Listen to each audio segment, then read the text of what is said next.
E aí, quando a gente fala de proteção, eu queria agora falar sobre o princípio da autonomia da vontade. Em que medida ele deve ser respeitado? Por que eu coloco isso? E a gente sabe que aí não é invenção do magistrado em absoluto, é dispositivo de lei. É dispositivo de lei. O empregado, ele somente pode vender 10 dias das suas férias. É o máximo que ele consegue. Então, se o empregado tiver uma necessidade premente de dinheiro, porque ele precisa pagar um tratamento para um filho, e a única forma que ele teria seria, por exemplo, vender 20 dias de férias, ele não pode. Ele pode trocar de sexo, ele tem discernimento para isso, ele pode mudar a cor do cabelo, a cor dos olhos, ele pode fazer tudo, mas ele não pode vender 20 dias de férias, porque a lei o proíbe. E aí não é o magistrado, aqui não é nenhuma censura ao poder judiciário, não. Aqui meu questionamento é quanto à lei, tá? E se diz que isso é posto por uma questão de higiene e segurança do trabalho para preservação da saúde do trabalhador, né? Isso aí seria a preservação da saúde do trabalhador. Mas a gente sabe que, em certa medida, essa preservação e essa proteção, e o doutor Agenor bem colocou, proteção demais desprotege. Esse dispositivo não estaria, em certa medida, desprotegendo o trabalhador quando ele precisa efetivamente fazer face a uma despesa extraordinária? É uma boa reflexão. Mas vamos pensar, vamos por partes. Primeiro vamos conversar um pouquinho sobre a referência que você faz, professor Adi, sobre a idade da CLT. Ela é de 1943? Não. Foi atualizada ao longo do tempo, ela foi tem sido constantemente atualizada. Concordo. Ela foi concebida em 1943. Porém, a gente procura um dispositivo que tenha a redação originária e vamos ter dificuldade de encontrar. Em 2017, quando a CLT sofreu essa grande reforma... Mudança, né? Reforma, então, vamos reforma chamar de trabalhista. Mais de 100 dispositivos foram mexidos. Já naquela época, a CLT, que tinha 922 artigos, remanescia com a redação originária pouco mais de 100. Então, já foi uma mudança de uma criação que não era mais de 43. Quando a gente diz que é de 43, a gente não está sendo fiel, porque não é aquele texto. Mas vamos comparar ainda um pouquinho mais. O Código Civil era de 1916. 1916. E ninguém dizia que ele era velho. Era velho. 1916, a CLT de 43. O Código Civil foi mudado em 2002. Então, essa censura à CLT é injusta. Bom, é verdade, os trabalhadores, não só trabalhadores, os empregadores, as pessoas passaram a ser melhor informadas com o passar do tempo. E hoje, então, num clique, a gente fica sabendo de tudo. Todas as pessoas hoje têm um computador na mão, porque a gente não vê mais alguém sem celular. Quase todo mundo tem celular. Antigamente as pessoas eram compostas de cabeça, corpo e membro. Hoje é cabeça, corpo, membro e celular. Não é? Hoje qualquer pessoa que vai saindo, toca a mão no bolso e não vê o celular, volta correndo para pegar. E dá uma sensação de insegurança quando você percebe que está sem ele. Verdade. E então chega em algum lugar, vai descarregar, pede para carregar, e assim é a vida. Todavia, vamos dizer assim, o limite à autonomia da vontade não é uma coisa de época, é uma coisa necessária. Nós seres humanos, nós somos imediatistas. Os empresários sabem disso. Há trabalhadores que...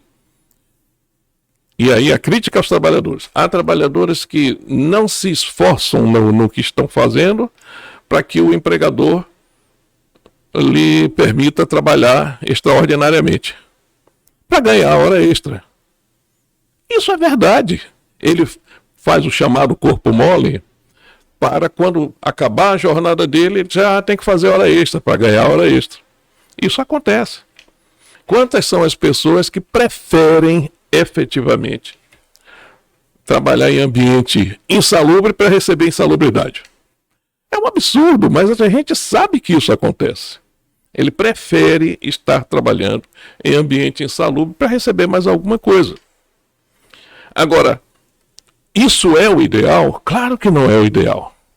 E o ideal é aquilo que a sociedade como um todo, deve buscar. Se a lei diz que você não pode vender, não pode abrir mão de suas férias, é uma decisão legislativa. É claro que isso passou por estudos e, portanto, se chegou à conclusão de que o ser humano precisa de férias anualmente. Na medida em que a gente abra mão disso, todo mundo vai vender férias. Mas ele teria esse direito? Talvez tivesse. Parece que a média da sociedade que aprovou essa lei, e que essa lei deve ter sido resultado de estudos, diz que o ser humano não deve abrir mão de férias. Não deve abrir mão do descanso de 15 minutos, quando trabalhar até 6 horas. Não deve abrir mão do intervalo de 1 hora, quando trabalha mais de 6. Não deve abrir mão do seu intervalo semanal, que é o repouso. E não pode abrir mão do seu intervalo anual, que são as suas férias. Bom, é isso que a lei impõe. Você pode fazer tudo, mas tem que descansar uma vez por ano, 30 dias. Aí veio uma reforma, novamente 43 já não vale. Veio uma reforma e disse, você pode transformar 1/3 das suas férias em dinheiro, abono pecuniário. Ok, já permitiu alguma coisa. Isso é bom? Está funcionando, agora é bom. Então, na verdade, não é uma escolha, como você mesmo disse, professor, não é uma escolha da justiça, é uma escolha da lei. Não é possível, as férias constituem direito irrenunciável. Mas isso também não é privilégio do direito do trabalho. Vamos pensar um pouquinho. Na sua contextualização, você colocou. Ele pode colocar olhos verdes, vermelho, cabelo vermelho, pode mudar até de sexo. Pode. Ele pode. Ele pode, por exemplo, manter uma relação conjugal sem celebrar o casamento. Mas vem a lei e diz assim, eu imponho os efeitos do casamento. Então, a autonomia da vontade está limitada. Ele queria estar vivendo com outra pessoa, mas como se solteiro fosse. Ele, ela e eles, né? Como se solteiros fossem. Mas a lei vem e impõe. Não, você está em união estável. Eu imponho os efeitos do casamento. Isso é uma imposição legal, é uma limitação à autonomia da vontade das pessoas. Ele pretendia uma coisa, mas o sistema legislativo impõe outra coisa. Mas, doutor Agenor, nesse particular, assim, dentro dessa seara aí da união estável, as partes, elas conseguem disciplinar o modo, porque elas podem fazer um contrato, inclusive, disciplinando de que modo aquela união estável vai se processar. Eles podem, inclusive, prever que há uma separação total de bens, eles podem fazer, naquele momento, um pacto de renúncia, inclusive, à prestação alimentícia. Então, percebe, eles conseguem disciplinar. Então, em que pese haja um reconhecimento, né, de uma união estável, mas eles conseguem disciplinar como isso vai se dar.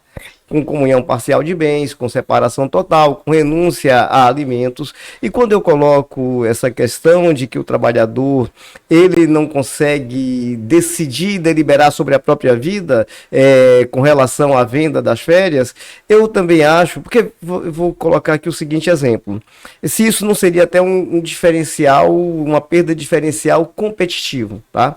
Porque o empresário empresário ele pode trabalhar 14 horas por dia e ninguém vai impedi-lo de fazer isso. Ele pode trabalhar 16 horas por dia e boa parte dos empresários assim procedem. Tem uma boa parcela, principalmente quando estão começando ou quando ele tem muitos negócios. Trabalha 14, 16 horas por dia, trabalha sábado, domingo, feriado, não tira férias. Não tira férias, eu conheço alguns que não tiram férias. Eu, profissional liberal, advogado, quando eu comecei minha carreira, sabe quando a gente começa, você bate o pênalti e corre para pegar no gol, não é? Eu passei muito tempo sem tirar férias, Eu lembro que teve uma época em que eu viajei durante o recesso, no mês de dezembro, um recesso, eu levei a mala do carro cheia de processos. Por quê? Porque eu tinha que trabalhar, então eu não tive férias, porque eu tinha que cumprir prazos, a mala do carro foi cheia de processos. Carnaval, eu lembro que teve carnaval de eu trabalhar durante o carnaval todo, teve um carnaval que eu estava trabalhando e na terça-feira eu falei, pô, peraí, hoje é terça-feira de carnaval, último dia eu vou pra rua, vou me esbaldar. E aproveitei efetivamente o último dia. E ninguém me impediu, eu consegui deliberar sobre minha própria vida, eu consegui, se eu quisesse tirar férias, eu assim procederia, certo? Mas durante um tempo eu não tirei, tá? E foi uma escolha, Quando eu digo que o trabalhador não consegue fazer essa escolha e que hoje na sociedade moderna eu acredito que deveria haver uma mudança, já que as pessoas conseguem discernir e deliberar sobre a própria vida e quando o Estado impede, de repente você está impedindo uma pessoa de atender uma necessidade. Então eu acho, aqui é apenas um achismo da minha parte, que essa proteção desprotege. Aí, pegando a fala do próprio nobre desembargador Agenor Calazans, eu acho que isso desprotege. Acho que pode ter que você garantisse 10 dias mínimo, 10 dias já deu para descansar, sabe por quê? Até porque no nosso país nós temos uma série de feriados, não é? E você tem uma cultura, inclusive, de feriados prolongados. São João não é feriado no Nordeste, em muitas cidades, mas culturalmente e tradicionalmente virou feriado. Então, no São João, as pessoas descansam. Você tem feriados, vários feriados prolongados que dá para descansar. Então, óbvio, aqui eu volto a falar. Minha crítica é a lei, tá? Minha crítica é a lei, no sentido de que a autonomia da vontade, ela deve ser melhor respeitada, porque o trabalhador, ele tem capacidade de discernir sobre a própria vida. Mas é apenas, a gente já contextualizou, é apenas divergência de opinião. Indo em frente e passando aqui para um próximo tema,